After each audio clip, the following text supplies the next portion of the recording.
चिंतन देखें जाई। हाँ ठीक है, दिखो तो होंगे। हाँ आज ही घर की खेती है। अब है टॉपिक ओम के नियम की सीमाएं। इससे पहले अपन ने बात की थी, सुन लो यार, रुक जाओ यार। ओम के नियम का सत्यापन और ओम के नियम का सदिश रूप या फिर उसका सूक्ष्मतम रूप। ठीक है, अब बात करेंगे ओम के नियम की सीमाएं, और ये टॉपिक है सिलेबस में। ओम के नियम की सीमा, वो नहीं है ये, समझ जाओ तो हंस लेना। ठीक है, इसमें दो टॉपिक आते हैं, एक तो ओमीय युक्तियां, ओमीय युक्तियां, और दूसरा टॉपिक है अरे रुक जाओ भाई, अनओमीय युक्तियां।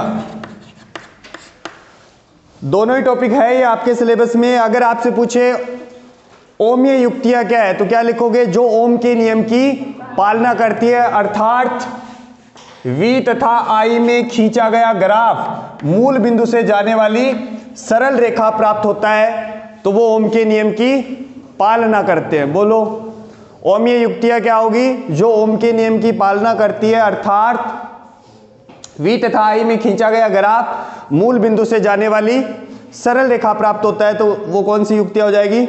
ओमीय युक्तियां।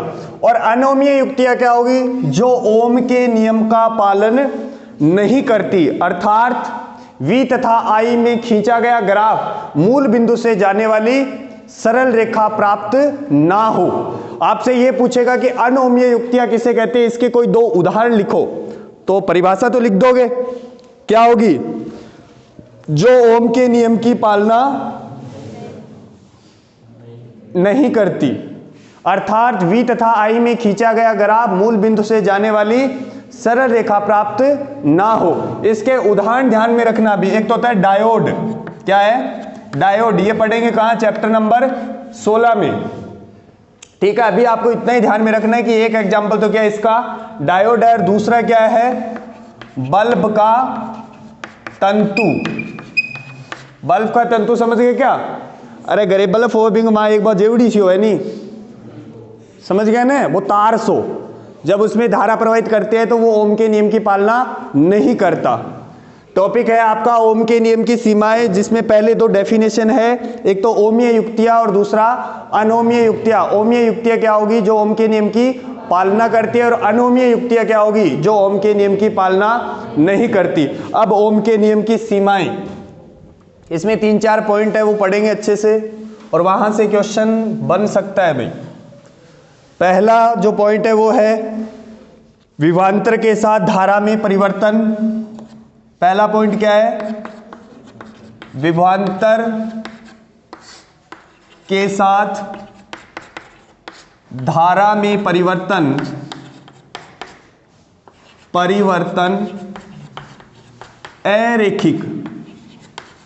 अरैखिक हो। इसका मतलब समझना, जैसे मैंने ग्राफ बनाया किसमें? V और I में, तो आपको एक ग्राफ तो ये मिलेगा और एक ग्राफ कुछ इस टाइप से होगा। ठीक है, ये मान लिया मूल बिंदु O, इस पॉइंट को नाम दे दिया मैंने A, इस पॉइंट को नाम दे दिया B, और ये वाला पॉइंट क्या है? C। तो आपको दो ग्राफ मिल रहे, इधर धारा है और इधर क्या है? विभवांतर। मैं लिख रहा हूं OAB। एक ग्राफ तो कौन सा है? OAB, और एक ग्राफ कौन सा है? OAC। तो ये जो ग्राफ है ना, ये तो किस में आता है? थ्योरी में आता है। किसमें? थ्योरेटिकली ये ग्राफ होता है कि OAB एक सरल रेखा है, जबकि अगर अपन प्रैक्टिकली देखें तो ग्राफ कैसा मिलेगा आपको? OAC। समझ में आगे बात? नोट्स के अंदर लिखा हुआ है कि इसे बोलते हैं वास्तविक ग्राफ। OAC जो है वो कौन सा है? वास्तविक ग्राफ है, या फिर प्रैक्टिकली बोल, प्रायोगिक रूप से बोल सकते हो आप। ये कौन सा ग्राफ है? वास्तविक ग्राफ। और ये क्या है? सैद्धांतिक ग्राफ, यानी कि जो सिद्धांतों पे चलता है।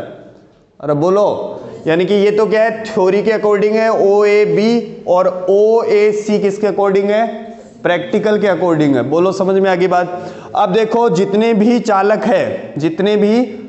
है वो कम धारा अर्थात कम विभवांतर पर ओम के नियम की पालना करते हैं। जैसे ही आप धारा का मान बढ़ाओगे तो क्या आपको विभव का मान या विभवांतर का मान या बैटरी को बढ़ाना पड़ेगा, और जैसे ही आप बैटरी को बढ़ाओगे तो क्या तार में धारा ज्यादा प्रवाहित होगी। अरे बोलो, क्या तार ज्यादा गर्म होगा, क्या तार गर्म होने से विश्रांति काल, क्योंकि देखो प्रतिरोधकता का फॉर्मूला मैंने आपको ये बताया था mne², तो यही है, ये प्रतिरोधकता होती है। क्या जब आप धारा का मान बढ़ाओगे तो क्या विभवांतर भी बढ़ाना पड़ेगा, क्या तार गर्म होगा, क्या तार गर्म होने से टकरे जल्दी होगी, और टकरे अगर जल्दी होगी तो विश्रांति काल का मान कम हो जाएगा। अगर विश्रांति काल का मान कम होगा तो क्या प्रतिरोधकता का मान बढ़ जाएगा, और अगर प्रतिरोधकता का मान बढ़ गया तो क्या धारा का मान भी प्रतिरोध का मान भी बढ़ जाएगा, क्योंकि R बराबर क्या होता है, रोले बाई ए। बोलो समझ में आ गई बात। तो अगर प्रतिरोध का मान बढ़ गया तो क्या धारा का मान कम हो जाएगा। बोला बात समझ में आ गई क्या। तो आपको लिखना क्या है, इसमें टॉपिक क्या है, ओम के नियम की पहली सीमा एक विभवांतर के साथ धारा में परिवर्तन क्या हो, अरैखिक हो। यानी कि जितने भी चालक है, कहां चला गया, कि जितने भी धात्विक चालक है वो केवल कम धारा कब होगी, जब कम विभवांतर होगा, पर ओम के नियम की पालना करते हैं। लेकिन धारा का मान अगर आप बढ़ाओगे तो विभवांतर क्या करना पड़ेगा, बढ़ाना पड़ेगा, और विभवांतर को अगर बढ़ाओगे तो क्या तार का ताप बढ़ेगा, और तार का ताप बढ़ने से क्या टकरे जल्दी होगी, और टकरे जल्दी होने से क्या विश्रांति काल का मान कम हो जाएगा, और विश्रांति काल का मान अगर कम हो गया तो क्या प्रतिरोधकता का मान बढ़ जाएगा, और प्रतिरोधकता का मान बढ़ गया इसका मतलब प्रतिरोध बढ़ गया, इसका मतलब धारा कम हो गई। क्या ये ग्राफ समझ में आ गया। पढ़ के बता देता हूं। धात्विक चालक केवल तभी ओम के नियम की पालना करते हैं जब तक उनमें कम विद्युत धारा प्रवाहित होती है, अर्थात जब तक उसके सिरों पर कम विभवांतर लगाया जाता है। धारा का मान अधिक करने पर धात्वें ओम के नियम की पालना नहीं करती। अरे बोलो क्यों नहीं करती, उसका रीजन मैंने यहां लिख दिया है। क्या ये टॉपिक समझ में आ गया। ओम के नियम की सीमाएं पढ़ रहे हैं, जिसमें पहला जो है वो पॉइंट क्या है, विभवांतर के साथ धारा में परिवर्तन जो है वो अरैखिक हो। समझ गए क्या भाई। जितनी भी धात्वें हैं वो कम धारा पर ही ओम के नियम की पालना करते हैं। जैसे आप धारा का मान बढ़ाओगे तो वो ओम के नियम की पालना नहीं करती। क्यों नहीं करती, क्योंकि सर धारा का मान बढ़ाओगे तो क्या हो जाएगा, ताप बढ़ जाएगा, और ताप बढ़ने से क्या होगी, मुक्त इलेक्ट्रॉनों की टकरे जल्दी होगी, और अगर टकरे जल्दी होगी तो क्या होगा, विश्रांति काल का मान कम हो जाएगा, और विश्रांति काल अगर कम हो गया तो प्रतिरोधकता बढ़ गई, और प्रतिरोधकता बढ़ गई इसका मतलब प्रतिरोध भी बढ़ गया, और अगर प्रतिरोध बढ़ जाता है तो धारा का मान क्या हो जाता है, कम हो जाता है। क्या अगला पढ़ूं, 2 नंबर।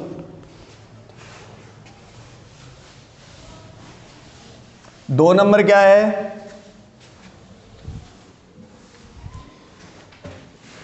दो नंबर है V तथा I में ग्राफ अद्वितीय ना हो। इसका मतलब भी समझ जाओ। जैसे मैंने एक ग्राफ बनाया, इस टाइप से ग्राफ बनाया कि इसमें V और I में, तो क्या इस लाइन पे विभवांतर सेम ही है, क्या इस पूरी लाइन पे जो विभवांतर है वो V1 है, लेकिन क्या इस V1 पर धारा के 2 मान मिल रहे हैं, यहां I1 और यहां I2। बोलो समझ में आ गई क्या बात। लेकिन V बराबर IR, R को अगर आप नियत मानते हो तो क्या विभवांतर का मान बदलने पर धारा का मान भी बदलना चाहिए, क्योंकि ओम ने ये बोला कि V समानुपाती क्या है, I। तो यहां से ओम ने ये बोला कि विभवांतर के एक मान पर धारा के 2 मान प्राप्त नहीं होंगे। अरे बोलो, तो इस ग्राफ को देख के आपको लग रहा होगा कि विभवांतर के एक मान V1 पर धारा के 2 मान प्राप्त हो रहे, कौन कौन से, I1 और I2। इसलिए ये जो ग्राफ है ये ओम के नियम की पालना नहीं करता। यहां V तथा I में ग्राफ जो है वो अद्वितीय नहीं है। अरे बोलो समझ में आ गई क्या बात? यानी कि एक ग्राफ होना चाहिए जिस पे विभवांतर का अगर मान बदलते हो तो धारा का मान भी बदलना चाहिए, और एक विभवांतर पर धारा के दो मान नहीं मिलते अकॉर्डिंग टू ओम, ओम के नियम से। बोलो बात समझ में आ गई क्या? सबसे पहले कौन सा पढ़ा आपने? जब विभवांतर और धारा में ग्राफ कैसा ना हो, अरैखिक ना हो। और दूसरा क्या है, यहां से ये समझ में आ गया होगा अभी विभवांतर के एक मान पर धारा के दो मान मिल रहे हैं, तो ये ओम के नियम की पालना नहीं कर रहा। फिर है बल्ब का तंतु। ये क्वेश्चन है भाई एक कि बल्ब का जो तंतु है वो अनोमीय युक्ति है कैसे? ये क्वेश्चन ही है 3 नंबर में कि बल्ब का जो तंतु है, बल्ब का तंतु अनोमीय, ठीक है समझ जाओगे यार, पता नहीं क्या लिख दिया, अनोमीय युक्ति है कैसे? ये क्वेश्चन आ सकता है। अब सुनो, बल्ब का जो तंतु है वो सबको पता है आपको, जैसे उसमें धारा प्रवाहित करेंगे तो क्या होगा, वो गर्म होगा, और गर्म होने से विश्रांति काल का मान क्या हो जाएगा, कम हो जाएगा। क्या प्रतिरोधकता बढ़ जाएगी? क्या प्रतिरोध बढ़ जाएगा? क्या धारा घट जाएगी? बोलो। तो ये रीजन लिखा हुआ है कि जब बल्ब के तंतु में धारा प्रवाहित की जाती है तो मुक्त इलेक्ट्रॉनों में टकरे जो है वो जल्दी जल्दी होगी, और टकरे अगर जल्दी जल्दी होगी तो विश्रांति काल का मान कम हो जाएगा। विश्रांति काल का मान अगर कम हो जाएगा तो रेजिस्टिविटी क्या हो जाएगी, बढ़ जाएगी, रेजिस्टेंस बढ़ जाएगा, और करंट क्या हो जाएगी, कम हो जाएगी। तो V और I में जो ग्राफ है वो कुछ इस टाइप से मिलेगा, V और I में ये ग्राफ मिलेगा। बोलो बात समझ में आ गई क्या? अगला जो पॉइंट है वो है विभवांतर के साथ धारा में परिवर्तन विभवांतर के चिन्ह पर डिपेंड करता है। वैसे ये जो टॉपिक है भाई अगला, वो आपके चैप्टर नंबर 16 में आएगा। मैं बता देता हूं कि जैसे एक पीएन डायोड होता है, P और N, कहां पढ़ेंगे ये? 16 नंबर चैप्टर में। दो अर्धचालक P और N को मिलाकर एक युक्ति बनाई जाती है जिसे क्या बोलते हैं, पीएन डायोड बोलते हैं। बोलो बात समझ में आ गई? वहां पढ़ा दूंगा मैं अच्छे तरीके से। अगर देखो P उच्च विभव पे है, किस पे, और ये निम्न विभव पे, इसका मतलब जोड़ेंगे अपन किसको, इससे बैटरी के धनात्मक सिरे से, और इसको बैटरी के ऋणात्मक सिरे से। क्या एक तो मैं इस तरीके से जोड़ सकता हूं? अरे बोलो कि P का हो उच्च विभव पे और निम्न विभव पे क्या हो, N। और एक आप ऐसे जोड़ सकते हो इसको कि ये P है, ये N है, बैटरी की ध्रुवता बदल दी आपने। क्या ये प्लस पे हो गया अब और ये माइनस पे? क्या मैंने विभवांतर का चिन्ह ही बदला है? टॉपिक है आपका विभवांतर के साथ धारा में परिवर्तन, विभवांतर के चिन्ह पर निर्भरता। भाई यहां आपने बैटरी को इसको किससे जोड़ा है, धनात्मक सिरे को P से, और यहां किससे जोड़ा है, N को ऋणात्मक सिरे से। यहां क्या जोड़ा है, P को ऋणात्मक सिरे से और N को धनात्मक सिरे पर। क्या विभवांतर का चिन्ह बदला आपने?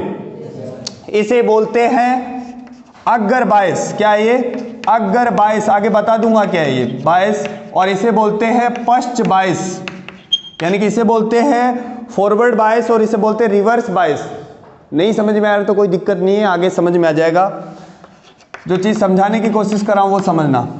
बेटा इसके अंदर जब आप ग्राफ बनाते हो, कौन सा बायस है ये, अग्र बायस। अग्र बायस कब होता है, जब पीएन डायोड का P किससे जुड़ा हो, उच्च विभव से, और N किससे जुड़ा हो, निम्न विभव से, तो उसे कौन सा बायस बोलते हैं, अग्र बायस।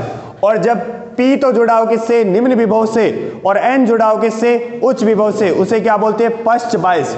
तो इसमें देखो ग्राफ जो है वो कुछ इस टाइप से मिलता है।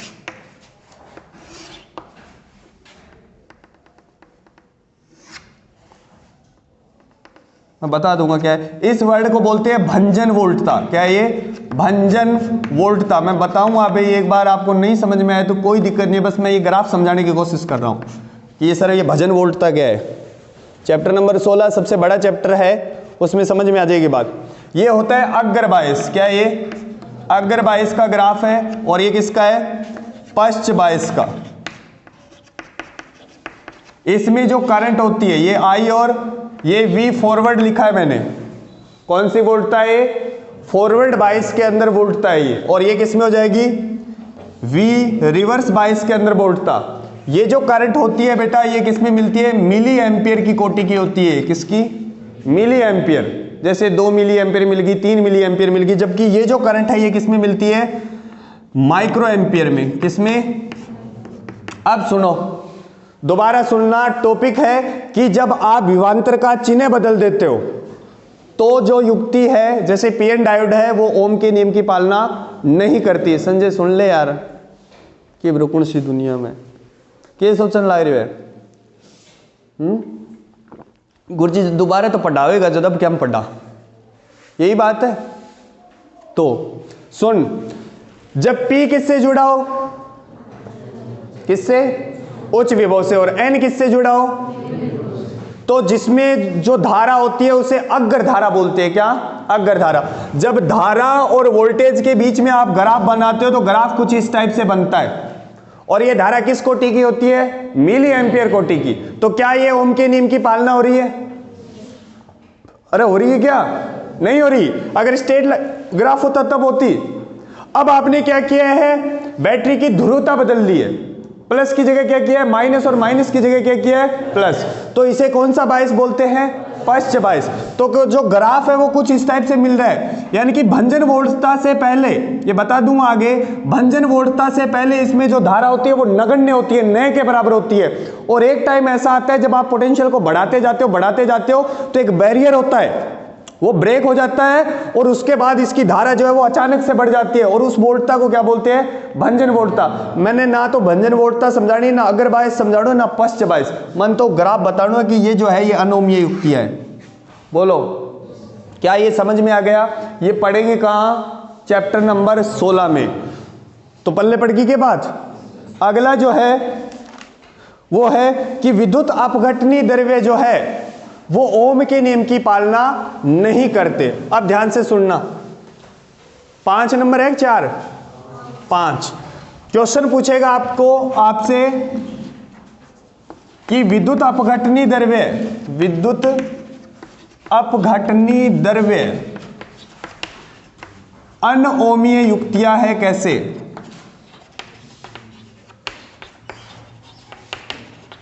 बेटा फिर बता रहा हूं, इससे क्वेश्चन आएंगे भाई। अब विद्युत अपघटनी द्रव्य क्या हुए थे, केमिस्ट्री में पढ़ो। सेल की बात करता हूं मैं, तो सेल के अंदर क्या होते हैं, कुछ केमिकल भरे होंगे। अरे बोलो, सेल के अंदर जो धारा है वो किस वजह से प्रवाहित होती है, आयनों की वजह से। किस वजह से, आयनों की वजह से। अब बताओ, केमिस्ट्री के अंदर आप एक वर्ड पढ़ते हो सांद्रता। कोई चीज, कोई विलयन सांद्र कब होगा, जब उसमें विलय की ज्यादा मात्रा हो। अरे बोलो, और तनु विलयन कब होगा, जब उसमें विलय की मात्रा कम हो। अरे बोलो, लेकिन अपन फिजिक्स पढ़ रहे हैं तो यहां वर्ड पढ़ेंगे अपन शांता।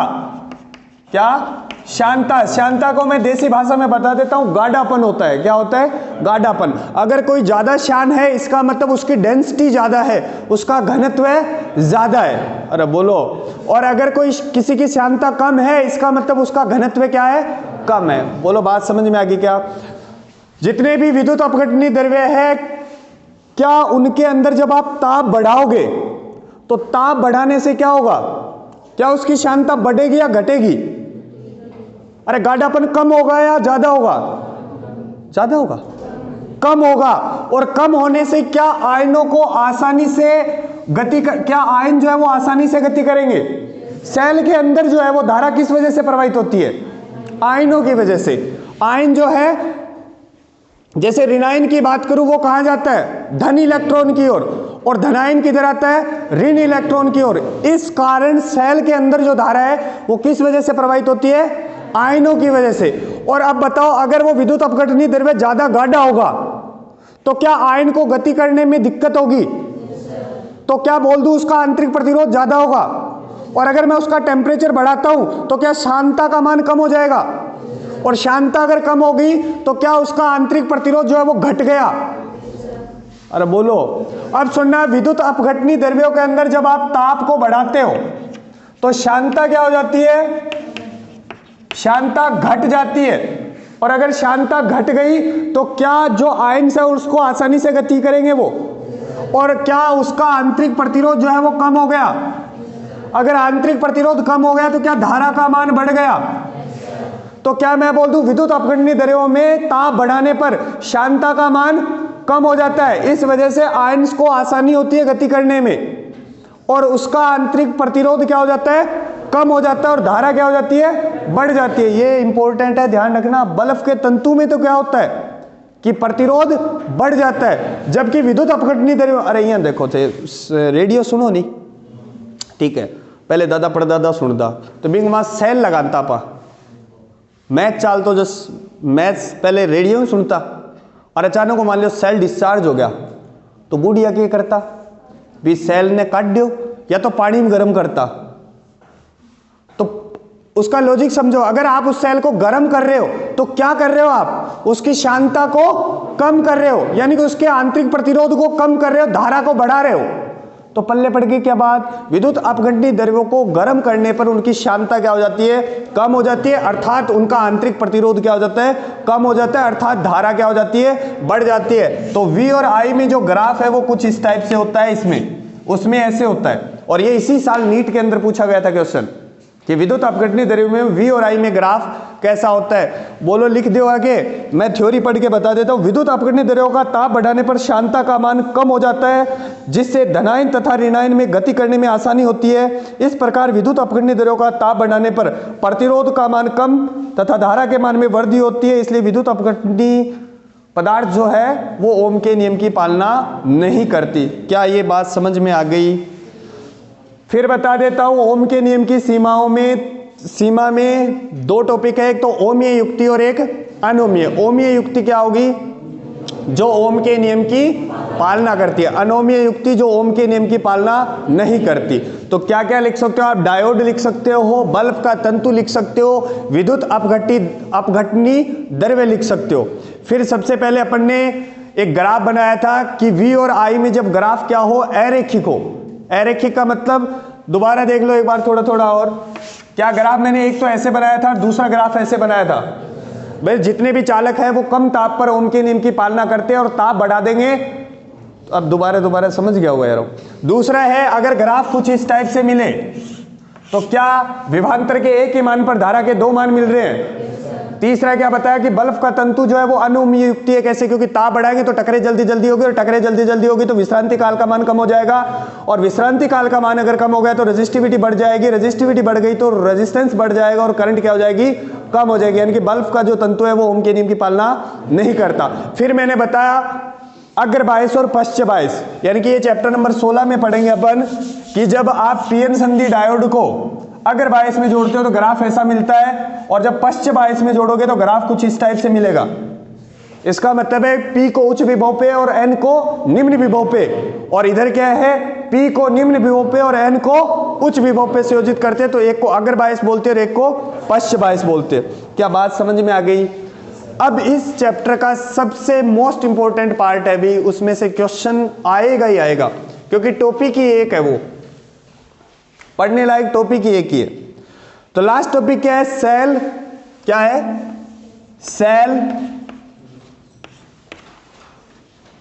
सेल का आंतरिक प्रतिरोध। ध्यान से समझना, सेल का आंतरिक प्रतिरोध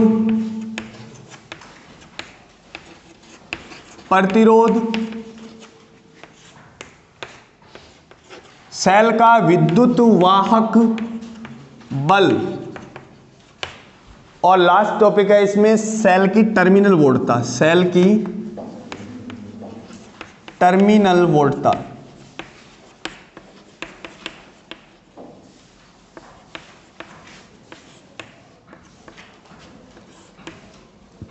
सुनना, सेल क्या होता है? कोई टॉपिक नहीं है, बस बकवास सी बात है, फटाफट बता दो। सेल होता है एक ऐसी युक्ति है जो रासायनिक ऊर्जा को किसमें कन्वर्ट करती है? विद्युत ऊर्जा में। बोलो भाई, छोटी क्लास में पढ़े हो सेल के वे, जो रासायनिक ऊर्जा को किसमें कन्वर्ट करता है? विद्युत ऊर्जा में। सेल कहलाता है। सेल कितने प्रकार के होते हैं? दो प्रकार के होते हैं, एक तो प्राथमिक सेल और एक द्वितीयक। प्राथमिक सेल एक बार डिस्चार्ज होने के बाद फेंक देते हैं, उसको दोबारा चार्ज नहीं कर सकते। जैसे अपने सेल, अपने रेडियो का सेल, घड़ी का सेल, जिसे शुष्क सेल बोलते हैं। अरे बोलो। एक होता है द्वितीयक सेल, यानी कि एक बार डिस्चार्ज होने के बाद वापस से उसको चार्ज करके काम में ले सकते हैं। तो प्राथमिक सेल क्या होगा, जिसको एक बार यूज करने के बाद फेंकना पड़ता है, और द्वितीयक सेल क्या होगा, जिसको बार बार यूज कर सकते हैं। बोलो ये तो टॉपिक, चलूं आगे, अरे बोल जाओ। सेल क्या होता है, एक ऐसी युक्ति है जो रासायनिक ऊर्जा को विद्युत ऊर्जा में बदलती है। सेल दो प्रकार के होते हैं, एक तो प्राथमिक सेल और एक द्वितीयक सेल। प्राथमिक सेल क्या होता है, जिसको बार बार चार्ज नहीं कर सकते, और द्वितीयक सेल क्या होगा, जिसको बार बार चार्ज कर सकते हैं। इसका एग्जाम्पल ध्यान रखना, सीसा संचायक सेल और लैक्लासी। क्या है, लैक्लासी, कौन लेनी, क्या होता है लैक्लासी और सीसा संचायक सेल, आगे पढ़ेंगे वो क्या है। अब पढ़ते हैं सेल का आंतरिक प्रतिरोध, यहां से क्वेश्चन आएगा भी, सेल का आंतरिक प्रतिरोध। अब बताओ, अगर किसी सेल को आपने किसी प्रतिरोध से जोड़ रखा है, जैसे ये है, बस फटाफट बता दूंगा अभी, ये भी मेरा एक बार तो बताया हुआ है। जैसे ये है, इस की को आपने ऑन किया, तो क्या जब सेल को बाह्य परिपथ में जोड़ा जाता है तो जो बाह्य प्रतिरोध है उसमें जो धारा है वो धन टर्मिनल से किधर प्रवाहित होती है, ऋण टर्मिनल की ओर, और सेल के अंदर जो धारा है वो ऋण टर्मिनल से या ऋणात्मक इलेक्ट्रोड से धनात्मक इलेक्ट्रोड की ओर प्रवाहित होती है। बोलो बात समझ में आ गई क्या। बार है तो उच्च विभव से निम्न विभव की ओर, अंदर धारा जो है वो ऋणात्मक इलेक्ट्रोड से धनात्मक इलेक्ट्रोड की ओर प्रवाहित होती है, और इस अंदर वाली धारा के रास्ते में जो विद्युत अपघट्य है वो एक प्रॉब्लम क्रिएट करता है, एक बाधा उत्पन्न करता है। उस बाधा को क्या बोलते हैं, सेल का आंतरिक प्रतिरोध। ऐसा कोई सेल नहीं होता जिसका आंतरिक प्रतिरोध ना हो। आपने ऐसे पढ़ा हो कि आदर्श सेल का जो आंतरिक प्रतिरोध है वो कितना होता है, 0 होता है, लेकिन ऐसा कोई वर्ड होता ही नहीं आदर्श नाम का। बोलो बात समझ में आ गई क्या। दोबारा सुन लेना, परिभाषा क्या है आंतरिक प्रतिरोध की, कि सेल में जब सेल को बाह्य परिपथ से जोड़ा जाता है तो बाह्य परिपथ के अंदर जो धारा है वो कहां से कहां, उच्च विभव से निम्न विभव की ओर प्रवाहित, और सेल के अंदर जो धारा है वो ऋणात्मक इलेक्ट्रोड से धनात्मक इलेक्ट्रोड की ओर प्रवाहित होती है, और विद्युत अपघट्य इस धारा के रास्ते में बाधा उत्पन्न करता है। उस बाधा को क्या बोलते हैं, सेल का आंतरिक प्रतिरोध। बोलो पल्ले पड़ गई क्या बात, परिभाषा रट लोगा। इसको लिखते किससे है, स्मॉल आर से। किससे, स्मॉल आर से, कोई दिक्कत नहीं है। अब पूछेगा आपसे कि सेल का आंतरिक प्रतिरोध किसे कहते हैं, किन किन कारकों पर निर्भर करता है। ये बहुत अच्छा क्वेश्चन है। अच्छा तो क्या मतलब ये पूछा जाता है बार बार कि सेल का आंतरिक प्रतिरोध किसे कहते हैं, किन किन कारकों पर निर्भर करता है।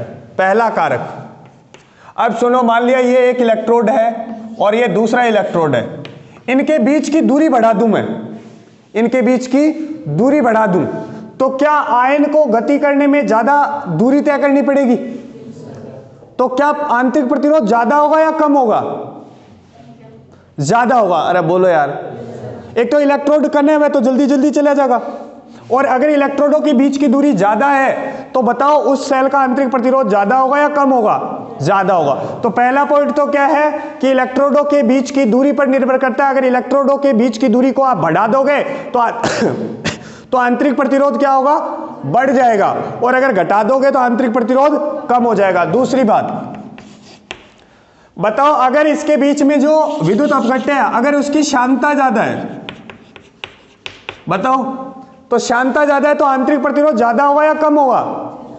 तो सेल का आंतरिक प्रतिरोध जो है वो सांद्रता या शांतता पर भी निर्भर करता है। अगर विद्युत अपघट्य ज्यादा शान है या ज्यादा सांद्र है तो उसका आंतरिक प्रतिरोध भी क्या होगा, ज्यादा होगा। पहला पॉइंट क्या बताया मैंने, इलेक्ट्रोडों के बीच की दूरी पर निर्भर करता है। दूसरा, विद्युत अपघट्य की सांद्रता या शांतता पर निर्भर करता है। तीसरा, क्या ताप पर भी निर्भर करता है।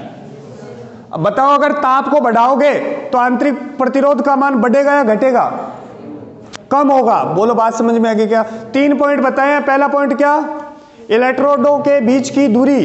दूसरा, विद्युत अपघट्य की शांतता या सांद्रता। तीसरा, ताप। और चौथा कि ये इलेक्ट्रोड जो है वो विद्युत अपघट्य में कितने डूबे हुए हैं। अरे इस पे भी निर्भर करता है कि वो उस विद्युत अपघट्य में कितने डूबे हुए हैं। आपने देखा होगा कि बैटरी के अंदर आप पानी डालते हो, अरे बोलो, वो इसी वजह से डाला जाता है कि विद्युत अपघट्य की मात्रा क्या हो जाती है, कम हो जाती है। अरे बोलो, कम होने की वजह से उसका आंतरिक प्रतिरोध क्या हो जाता है, बढ़ जाता है।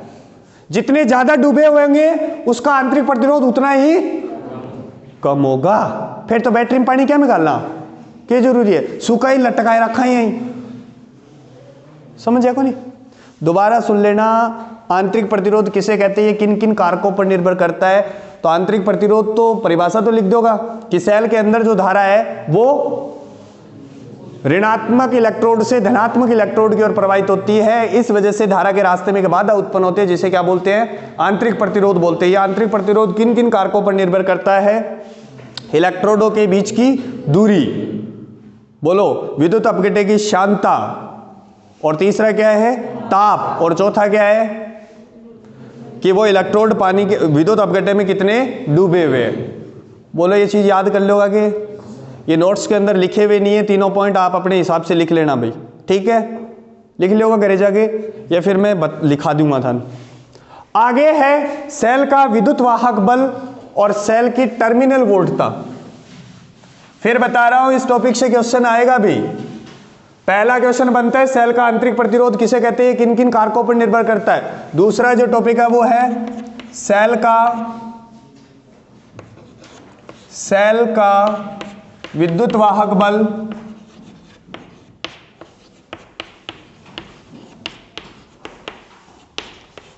EMF, इलेक्ट्रोमोटिव फोर्स, लिखते किससे है, ये सिंबल है इसका, विद्युत वाहक बल। पहली बात तो आई सोच लिया भाई वो मात्रक न्यूटन को नहीं होगा, मात्रक के वह वोल्ट होगा, ठीक है।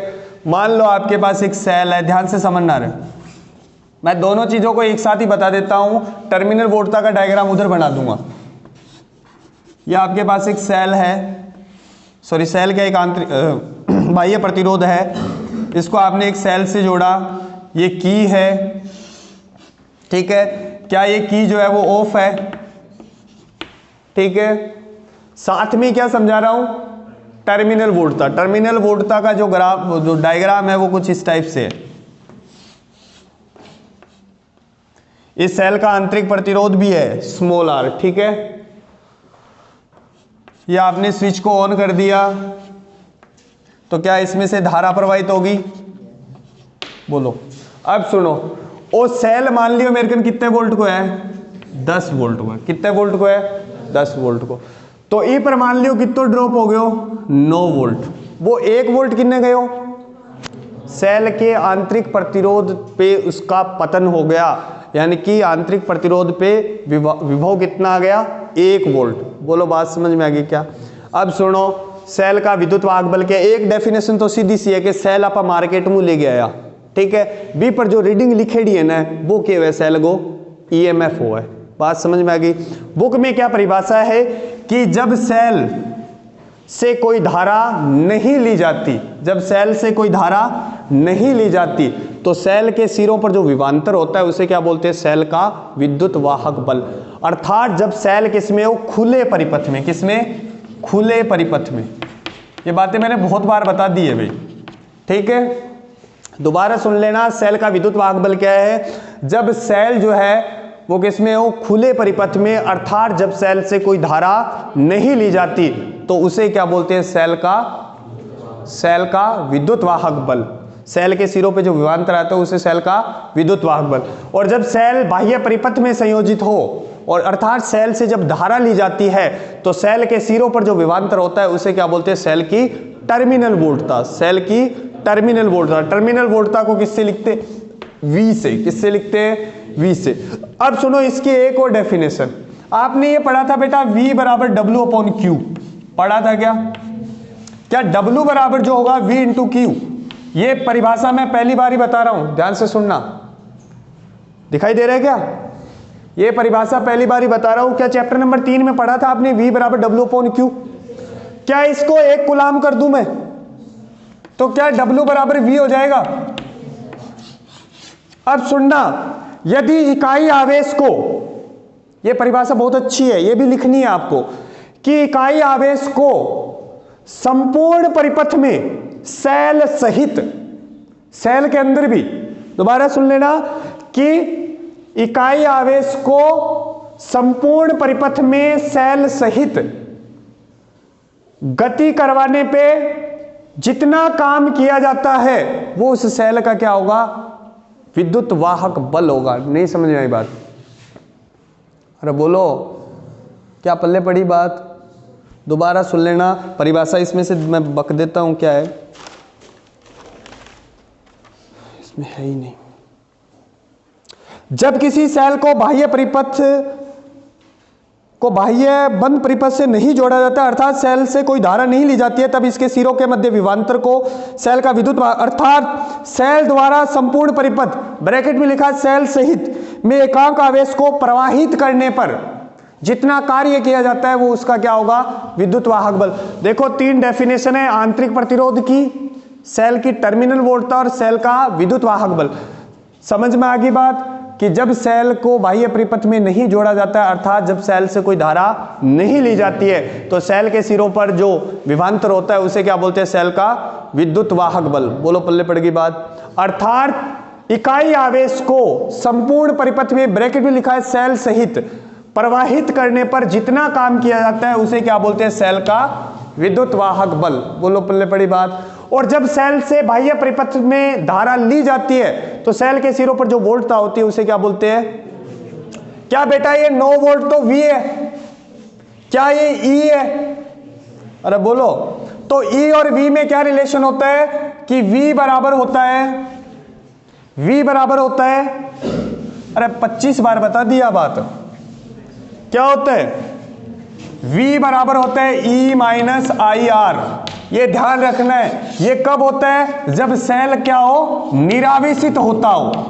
निरावेशित का मतलब समझ गए क्या, कि जब सेल से धारा ली जाती है। अरे बोलो, क्या ये सेल मान लो डिस्चार्ज हो गया तो इसको मार्केट में लेके जाएंगे, इसको फिर से चार्ज करवाएंगे, तो क्या वो होगा, सेल आवेशित होगा उस समय। तो सेल के आवेशन में जो ये फॉर्मूला होता है ये हो जाता है, सेल के आवेशन में टर्मिनल वोल्टता ज्यादा होती है सेल के विद्युत वाहक बल से, क्योंकि सेल का विद्युत वाहक बल अगर डिस्चार्ज हो गया तो वो कम हो जाएगा, उसको फिर से चार्ज करना पड़ेगा। अरे बोलो, ये दोनों चीज ध्यान में रखनी है भाई। ये क्या है, सेल के विद्युत वाहक बल और सेल की टर्मिनल वोल्टता में संबंध कब, जब सेल क्या हो रहा है, निरावेशित हो रहा है, यानी कि सेल से धारा ले रहे हो। और जब सेल को धारा दोगे तो क्या बन जाएगा, V बराबर E प्लस IR। अरे बोलो, ये भी एक बार बोर्ड में पूछा गया है, आपको ज्यादातर केसों में यही मिलेगा। अगर अब आपसे पूछे कि सेल का आंतरिक प्रतिरोध निकालो, सेल का आंतरिक प्रतिरोध, तो देखो क्या है, ये V बराबर, इसको मैं प्रूफ भी कर दूंगा जब चैप्टर नंबर 6 पढ़ाऊंगा किरचॉफ के द्वितीय नियम से, या जो भी है, V बराबर E माइनस IR। क्या इसको इधर ले जाऊं, क्या बचेगा, यही है। आपको आंतरिक प्रतिरोध चाहिए, क्या I से डिवाइड कर दूं, बोलो समझ गए क्या? क्या V बराबर IR होता है, क्या यहां से I मिल जाएगी, बोलो, क्या V बटे, क्या ये एक सेल का आंतरिक प्रतिरोध है, बोलो। क्वेश्चन पूछेगा कि सेल का विद्युत वाहक बल किसे कहते हैं, या सेल की टर्मिनल वोल्टता किसे कहते हैं, सेल का आंतरिक प्रतिरोध कैसे ज्ञात करते हैं, तो ये फॉर्मूला लिख के आना है।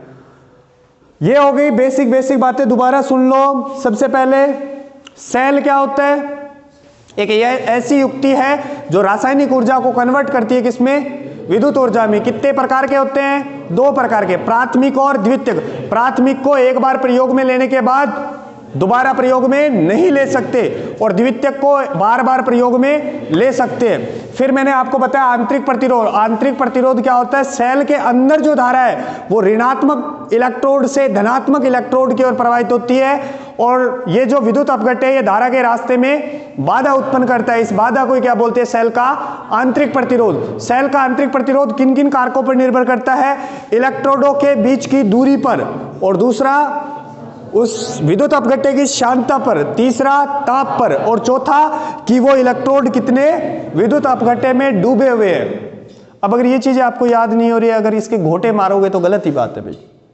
फिर अपन ने पढ़ा विद्युत वाहक बल, जब सेल से कोई धारा नहीं ली जाती, अर्थात जब सेल किसमें हो, खुले परिपथ में हो, तो सेल के सिरों पर जो विभवांतर होता है उसे क्या बोलते हैं, सेल का विद्युत वाहक बल।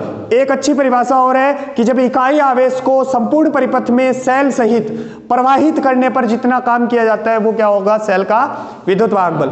और जब सेल को बाह्य परिपथ में संयोजित किया जाता है, अर्थात जब सेल से धारा ली जाती है, तो सेल के सिरों पे जो विभवांतर होता है उसे क्या बोलते हैं, टर्मिनल वोल्टता। ये संबंध है V बराबर E माइनस IR। ये कब है कि जब सेल क्या हो रहा है, निरावेशित हो रहा है। ये कब है, जब सेल आवेशित हो रहा है। और ये आंतरिक प्रतिरोध हो गया। अब इसके लास्ट दो टॉपिक है बेटा, अगर छुट्टी हो जाए ना तो जाना मत भाई, 10 मिनट और चाहिए मेरे को, ठीक है।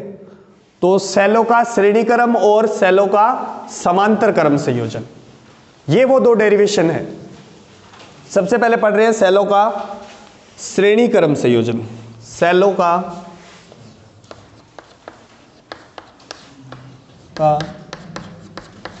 श्रेणी क्रम संयोजन। टाइम कितना बचा रहा बताना एक बार, है और इतना तो खाई देंगे काम ने, 2 बार पढ़ा देंगे इतना तो।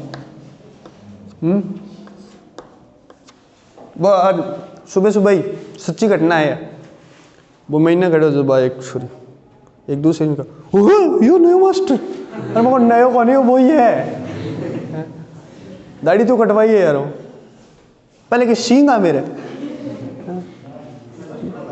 हैं, अरे अच्छा को लगा, कोई बात नहीं, आ जाएगी यार, 5-4 दिन में आ जाएगी। काल तो करो ही, रात रात भी इतनी आ गई आ जाएगी, टेंशन ना ले।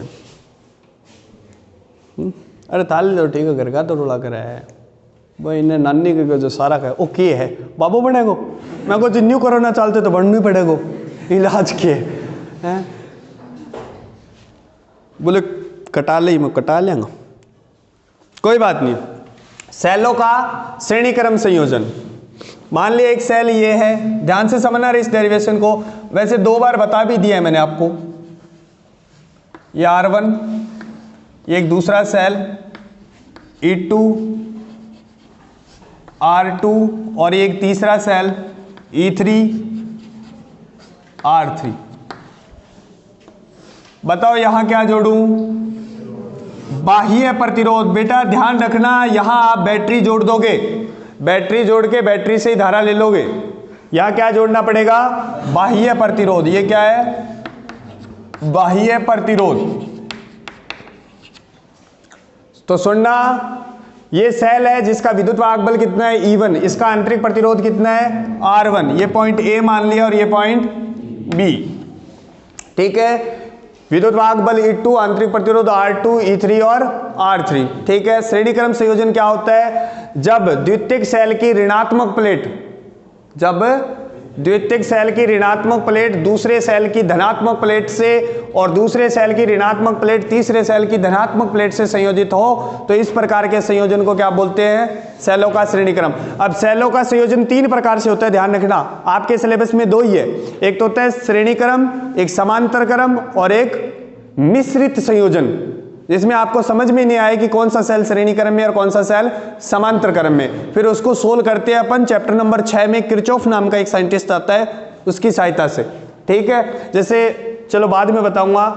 क्या ये बात समझ में आ गई कि जब प्रथम सेल की ऋणात्मक प्लेट दूसरे सेल की धनात्मक प्लेट से और दूसरे सेल की धनात्मक प्लेट तीसरे सेल की धनात्मक प्लेट से संयोजित हो, तो इस प्रकार के संयोजन को क्या बोलते हैं, श्रेणी क्रम संयोजन। माना, यहां दिखाई दे रहा है, यहां दिखाई दे रहा होगा, ठीक है। माना 3 सेल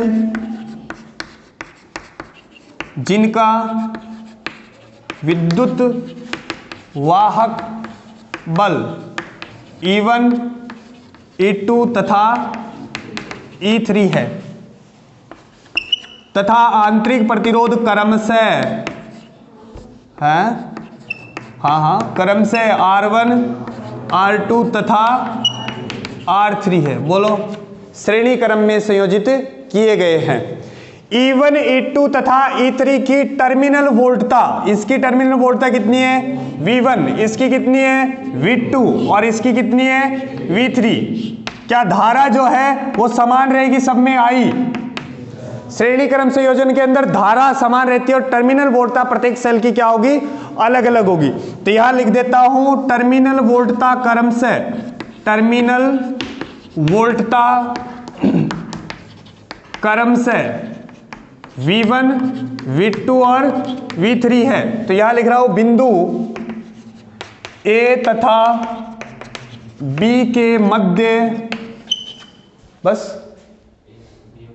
बी हुई नहीं ने, ले के मध्य विभांतर, क्या बेटा V बराबर लिखूं V1 plus V2 plus V3, बोलो समीकरण 1। दोबारा सुन लो, क्या है? 3 सेल है जिनका विद्युत वाहक बल कितना है? E1, E2, E3, आंतरिक प्रतिरोध कितना है? R1, R2 और R3, जिनकी टर्मिनल वोल्टता क्या है? V1, V2 और V3। क्या श्रेणी क्रम संयोजन के अंदर विद्युत वाहक बल अलग अलग होगा और धारा समान रहेगी? तो बिंदु A और बिंदु B के बीच का कुल विभवांतर कितना हो जाएगा? V बराबर V1 plus V2 plus V3। इसको साफ कर दूं,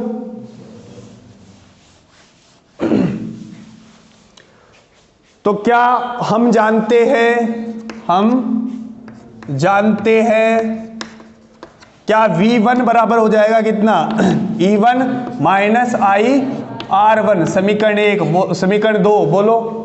ऐसे ही द्वितीयक सेल की टर्मिनल वोल्टता V2 बराबर क्या हो जाएगा? E2 माइनस IR2, समीकरण 3। ऐसे ही V3 बराबर E3 माइनस IR3, बोलो। समीकरण 2, 3, 4 से समीकरण 1 में मान पुटने पर डायरेक्ट रख दूं? अरे बोलो। मैं यही बता रहा हूं कि E1 plus E2 plus E3 हो जाएगा और सब में माइनस है, माइनस और I कॉमन ले लिया मैंने, माइनस I कॉमन ले लिया, तो क्या बचेगा बेटा? V बराबर E1 plus E2 plus E3, common क्या आ गया? माइनस I, अंदर क्या बचा? R1 plus R2 plus R3, बोलो। क्या ये बात समझ में आ गई? रे बता दो रे, घनी बार समझा दी भाई जी, अब भी ना आवे। तो देखो, माना E तुल्य बराबर E1 plus E2 plus E3, जितना सेल हो है में विद्युत वाहक बल ने डायरेक्ट जोड़ दिया, कौन से क्रम में? श्रेणी क्रम में। अरे बोलो जी, 2 वोल्ट 3 वोल्ट और 4 वोल्ट का है, 2 वोल्ट 3 वोल्ट और 4 वोल्ट का, तो श्रेणी क्रम में जोड़ रखा है, तो तुल्य धारिता कितनी हुई? 2, 3, 5 और 4 9, बोलो। और आंतरिक प्रतिरोध गलत बोल दिया गया, 2, 3, 5 और 4 9 ही तो है। क्या R1 plus R2 plus R3, क्या मैं बेटा इसे ऐसे लिख दूं? E तुल्य माइनस I R तुल्य, बोलो। ये हो गया। अगर यहां के बाद आपसे धारा पूछे तो धारा कैसे निकालोगे? V को क्या लिख सकते हो आप? I R। अरे बोल जाओ रे, एक बार और बोलो यार। हैं? ठीक भाई रे, ठीक। क्या लिखूं इसे? IR, V को IR। अरे बोलो भाई, ये प्रतिरोध कैपिटल R है, ठीक है। और ये क्या हो जाएगा? E तुल्य माइनस I छोटोड़ा R तुल्य, बोलो। इसको इधर ले आओ, क्या बचेगा? I, और इधर क्या बचा? R प्लस, और ये E तुल्य। तो यहां से राधा क्या आ जाएगी? E तुल्य बटे R प्लस R तुल्य, बोलो। समझ में आ गई क्या बात? ठीक है। अब अगर आपके पास ऐसे सेल हो जिनका विद्युत वाहक बल E और कितने हो? N, और आंतरिक प्रतिरोध R1 R2 R3 की जगह कितना हो? R, तो क्या तुल्य जो विद्युत वाहक बल है वो बेटा NE हो जाएगा। अगर 10 सेल है तो यहाँ कितने आ जाएंगे? 10, और अगर ये एक जैसे है तो कितना आ जाएगा? NR, बोलो। समझ गए क्या? अब एक इंपॉर्टेंट बात सुनो इसी संयोजन के अंदर, वो पहले नहीं बताइए, अब बता रहा हूं, ध्यान से सुनना। इस संयोजन का प्रयोग तब करते हैं जब बाह्य प्रतिरोध, बाह्य कौन सा? कैपिटल R, आंतरिक प्रतिरोध की तुलना में बहुत ज्यादा हो। तो इस कंडीशन के अंदर धारा जो है वो N गुना बढ़ जाती है। दोबारा सुन लेना, इस संयोजन का प्रयोग तब करते हैं जब capital R greater than small r हो। तो जो नई धारा है वो कितने गुना बढ़ जाती है? n गुना। प्रूफ भी कर देता हूं मैं। मान लिया पहले मेरे पास एक ही सेल है, कितना है? एक ही सेल, तो क्या बेटा धारा यही होगी? अरे बोलो। अब मैंने क्या किया कि R greater than small r है, तो R प्लस R लगभग कितना हो जाएगा? मटोड़ा R। तो I बराबर कितनी हो जाएगी? E बटे कैपिटल R, समीकरण 1। बोलो। अब मेरे पास सेल कितने हैं? 2 है, तो नई धारा आएगी I डैश, क्या विद्युत वाहक बल तो 2E हो जाएगा। अरे बोलो यार। और प्रतिरोध R प्लस 2R। बोलो, क्या यहां भी वही कंडीशन लगाए कि R greater than small r, यानी कि R प्लस 2R भी कितना हो जाएगा? R के बराबर। बोलो, क्या I डैश की जो वैल्यू है बेटा वो मिलेगी 2E अपॉन R। तो ये क्या है? I। तो देखो कितने गुना बढ़ गई? 2 गुना। बोलो बात समझ में आ गई क्या? ऐसे अगर यहाँ n सेल होते तो Ni हो जाता। तो श्रेणी क्रम संयोजन का प्रयोग कब करते हैं? जब बाह्य प्रतिरोध का मान आंतरिक प्रतिरोध की तुलना में बहुत ही ज्यादा हो। तो इस कंडीशन के अंदर जो धारा है वो कितना गुना बढ़ जाती है? n गुना बढ़ जाती है। अगर 2 सेल है तो 2 गुनी हो जाएगी, 3 सेल है तो 3 गुनी हो जाएगी। बोलो पल्ले पड़ गई क्या बात? अब कौन सा संयोजन? सेलों का समांतर क्रम संयोजन। और ये इस चैप्टर का लास्ट टॉपिक है। न्यूमेरिकल मैंने आपको करवा दिए। अरे बोलो, ठीक है। जो भी ऑनलाइन बच्चे देख रहे हैं उनको मैं बता देता हूँ, 5 मिनट 10 मिनट रुक जाओ। हाँ उनको मैं बता देता हूँ कि चैप्टर वाइज न्यूमेरिकल के सॉल्यूशन डाल दूंगा मैं, तो ऐसे मत सोचे। एक बार आप थ्योरी तो पढ़े। हाँ, इन्हें देखो पढ़ाऊंगा भाई, हो फिर मेरे पूरा सांग ही बिगड़ जाओ। सेलों का समांतर क्रम संयोजन। सेलों का समांतर क्रम संयोजन। मान लिया एक सेल है ये, जिसका भागो मत, रुक जाओ यार, R1। एक ये दूसरा सेल है जिसका विद्युत वाहक बल कितना? E2, आंतरिक प्रतिरोध कितना? R2। ये ऐसे, ये बैटरी प्रतिरोध, ये ध्यान रखना बैटरी जुड़ जाएगी नहीं लड़ी। ये कैपिटल R, इसमें धारा कितनी? I1, इसमें धारा कितनी? I2, इसमें कितनी? I। तो क्या होता है श्रेणी क्रम संयोजन? जब सेलों के धनात्मक सिरे एक बिंदु पर तथा ऋणात्मक सिरे दूसरे बिंदु पर हो, तो इस प्रकार के संयोजन को क्या बोलते हैं?